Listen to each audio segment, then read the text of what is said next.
പ്രധാനമന്ത്രി നരേന്ദ്രമോദി ഈ മാസം 23-ന് യുക്രൈൻ സന്ദർശിക്കുമെന്ന് സ്ഥിരീകരിച്ച് വിദേശകാര്യ മന്ത്രാലയം.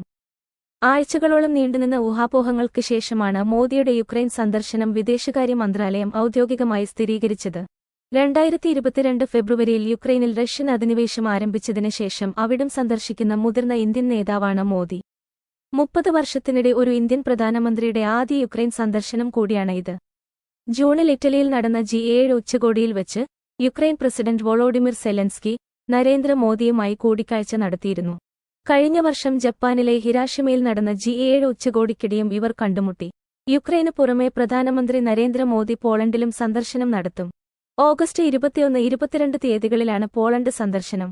ഇന്ത്യയും പോളണ്ടും തമ്മിലുള്ള നയതന്ത്രബന്ധം സ്ഥാപിച്ചതിന്റെ 70-ാം വാർഷികം ആഘോഷിക്കുന്ന വേളയിലാണ് സന്ദർശനം. ഇവിടുത്തെ സന്ദർശനം പൂർത്തിയാക്കിയ ശേഷമായിരിക്കും മോദി യുക്രൈനിലേക്ക് യാത്ര തിരിക്കുക. അതേസമയം പോളണ്ടിൽ നിന്ന് ട്രെയിൻ മാർഗമായിരിക്കും മോദി യുക്രൈൻ തലസ്ഥാനമായ കീവിലേക്ക് പോകുക. യുക്രൈൻ അതിർത്തിയിലുള്ള പോളണ്ടിലെ പെരെമിഷെഹോലോനിയ നഗരത്തിൽ നിന്ന് യുക്രൈന്റെ റെയിൽഫോഴ്സ് ട്രെയിനിലായിരിക്കും യാത്ര. ഓഗസ്റ്റ് 22-ന് രാത്രി ഇവിടെ നിന്ന് പുറപ്പെട്ട് 10 മണിക്കൂർ യാത്ര ചെയ്ത് 23-ന് രാവിലെയോടെ മോദി യുക്രൈൻ തലസ്ഥാനമായി കീവിലെത്തും.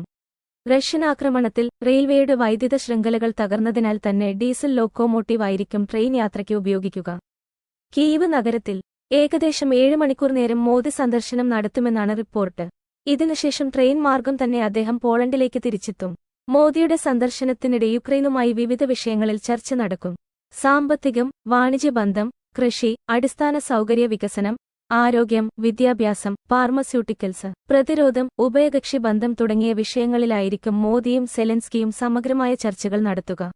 റഷ്യയുമായുള്ള യുദ്ധത്തിന്റെ പശ്ചാത്തലത്തിൽ ഒരു ഒത്തുതീർപ്പിലെത്താനുള്ള വാദവും യുക്രൈന് മുന്നിലേക്ക് ഇന്ത്യ വയ്ക്കാൻ സാധ്യതയുണ്ട്.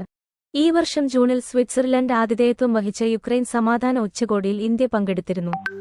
2022-ൽ ആരംഭിച്ച യുദ്ധത്തിന് പിന്നാലെ ഓപ്പറേഷൻ ഗംഗയുടെ ഭാഗമായി യുക്രൈനിൽ നിന്ന് 18,000-ത്തിലധികം ഇന്ത്യൻ വിദ്യാർത്ഥികളെയാണ് കേന്ദ്ര സർക്കാർ ഒഴിപ്പിച്ചത്.